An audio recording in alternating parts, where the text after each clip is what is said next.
उत्तर प्रदेश के दारुल हुकूमत लखनऊ, जो तहजीब व अदब, ज़बान व सकाफ़त, फ़नून लतीफ़ा, लजीज खाने और सलीम शाही जूतियों के लिए मुनफरिद शनाख्त रखता है।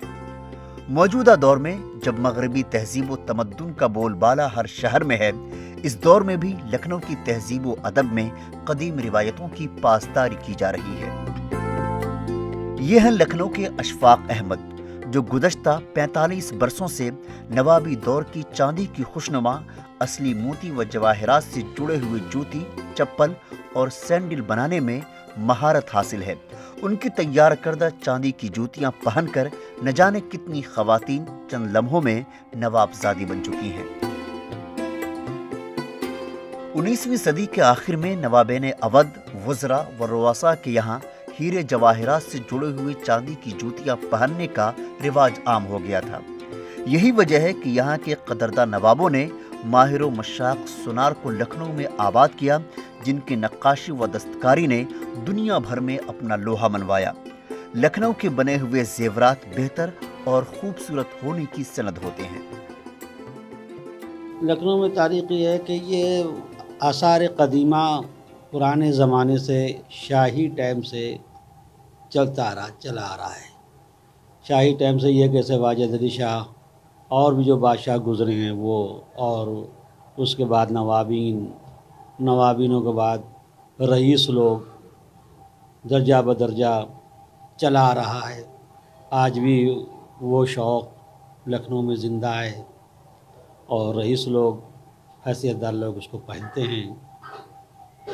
और जो इसकी दस्त निगारी है, नक्काशी है, तारीफ़ लखनऊ है, वो नकल तो होती है, बनता सब जगह है, मगर सुनने में भी आया, देखने में भी आया। जो लखनऊ की तारीफ़ लोगों ने की वो अलग ही है।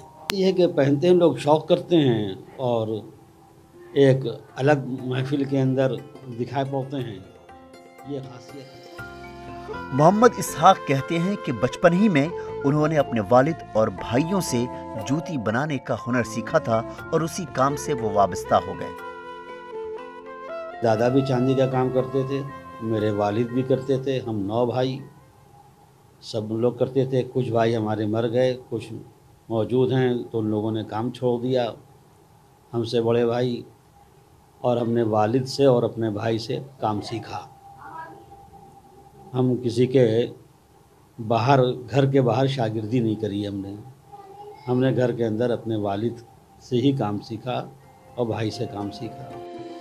वो कहते हैं कि यूं तो चांदी की जूतियां बनाने का रिवाज दूसरे शहरों में भी है, लेकिन असल ईजाद लखनऊ के नवाबों की ही मानी जाती है। वो कहते हैं कि चांदी की जूती बनाने में सबसे अहम मरहला फ्रेम तैयार करना होता है। उसके बाद चांदी के पत्थर को गर्म कर मतलूब डिजाइन व नक्श के लिए पीटा जाता है। उसके बाद फ्रेम में पहनाया जाता है। उनका कहना है कि मौजूदा दौर में अवाम और साहिब हैसियत अफराद चांदी की जूतियां खूब खरीद रहे हैं। उसकी वजह यह है कि इससे उनका शौक पूरा होता है, दूसरा उनका पैसा भी महफूज रहता है। जब चाहें बेचकर रकम हासिल कर सकते हैं। कहीं पर शीशे के नगीने लगते हैं, कहीं पर पत्थर लगते हैं, कहीं पर जवाहरात भी लगते हैं। हर तरीक़े के शौकीन लोग हमारे पास आए, उन लोगों ने उस तरीक़े से बनवाया। कुछ रईस लोग और कुछ नवाबीन लोग भी आए, उन लोगों ने जवाहरात दिए कि जवाहरात जोड़ दीजिएगा इसके ऊपर, और मैंने उस पर जवाहरात लगाए और उन लोगों को पसंद आई। उन लोगों ने मेरे नक्श व निगार जो थे वो कबूल किए। और टूट गई चप्पल तो फिर इसके पैसे वापस हो जाते हैं। 75% तो उनको वापस हो ही जाता है और 25% का शौक़ हो जाता है। लोगों की ये समझ में आ रहा है और इसी भी तरीक़े से लोग इस काम ये आगे ख़रीदारी बढ़ रही है, लोग ख़रीद रहे हैं इसको। इस नज़रिए को लेकर अब अवाम में चांदी की जूतियां खरीदने का रुझान तेजी से बढ़ रहा है। ईटीवी भारत के लिए लखनऊ से खुर्शीद अहमद की खुसूसी रिपोर्ट।